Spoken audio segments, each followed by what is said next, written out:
Tata et maman, Kiambo Meketo, Yango te papa fuma mbanza.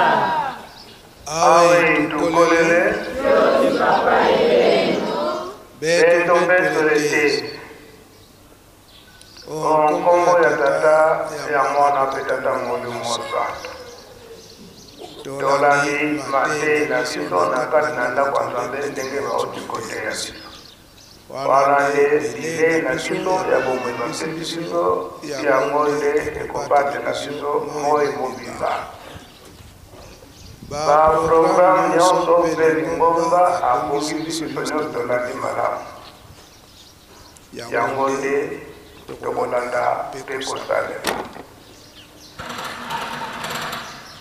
Dans 5 mois, papa afandaki na camp. Donc en 1988 akotaka basi tolokele na papa ndenge na kondima. Papa Mbanza abandaki kofana litango nyonso. Dans le 24 décembre 1988. Yango papa kota awa toyebi ndenge papa ndenge natambolaka na Kisangani na Angola na Mbaza Kongo. Liloba na ye ete etumba ibadi kasi na etumba wana tozala makasi na mabondeli. Etumba ya papa Simon Kimbangu, mama Mwili pe bavwana misato ezali nde etumba ya molimo. Etumba ya molimo babondela komona nini? Na mabondeli na makofi te na bambeli te ndenge ezalaki na bana Israel. Papa umba bino kutotambusa biso na école biblique eza ndengo wana upese micro na kombo tata mwana pe tata Molimo Santo na lutumu ya papa bande kona biso bana Israel etumba na bango ezalaki ya bonzoto baza kobunda na bambeli nzete na mabanga na makonga me oya biso bakembangisi tezali etumba ya molimo tozali kobunda yango na mabondeli tangu nyonso papa Fuma Mbanza papa Dalunga na kanga nazali kolobete makasi ya mondimi mabondeli munduki ya mondimi mabondeli oyo biso tokokoka te tata Nzambe kokoka yango aparte mabondeli papa momukende yango wana na kumba tata mwana pe tata Molimo Santo bazo kobundisa nde nani? Papa Molimo Santo papa. Molimo Santo ngo nani? Papa Simon Kimbangu Kiangane. Ata ngwana papa Simon Kimbangu Ngeta papa. Merci papa Umba. Merci papa.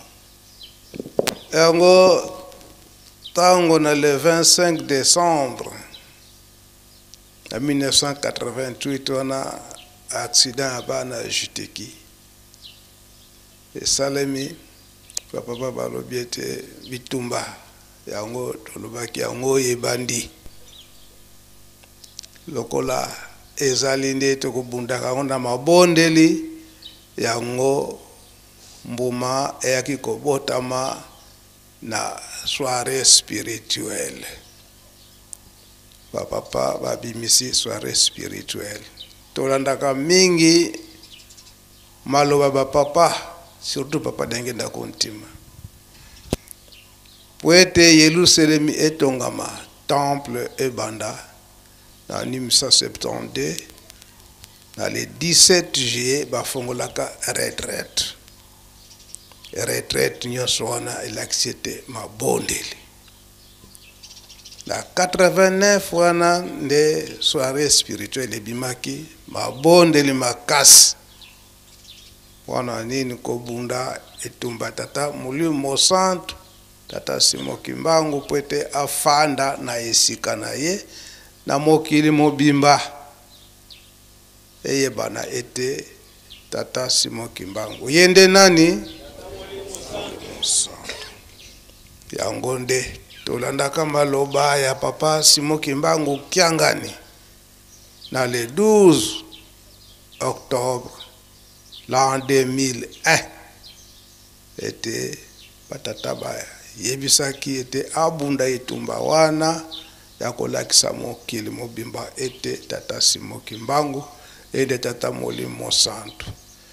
Tolandaka te biso nyonso tolandaka yango yango etumbango biso nde bandimi tokopesa maboko na kati na mabondeli yango papa Simon Kimbangu Kiangani aza kosenga biso tozala makasi na mabondeli na mipepe oyo ya mabe koti na kati na mokili pe na kati na lingomba tozala makasi na mabondeli tozala bana ya botosi na misala botongi Yelusalemi pe kolona pe kobokola ndenge yazali kotinda biso lifuti na biso ezali nde na liboso lifuti na biso ezali na liboso na kati na mabondeli nde tokozwi nde mapamboli yango papa Simon Kimbangu Kiangani azako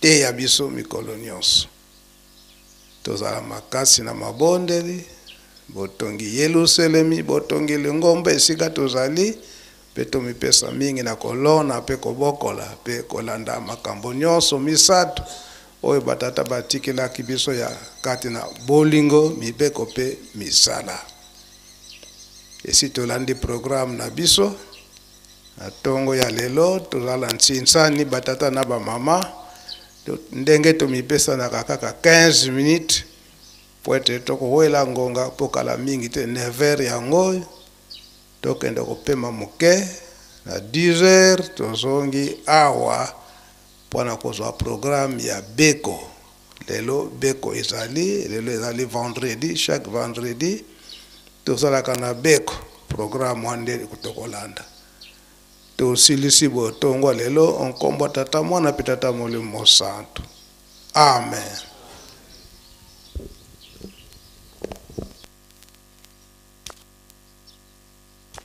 Pour les salis, salut.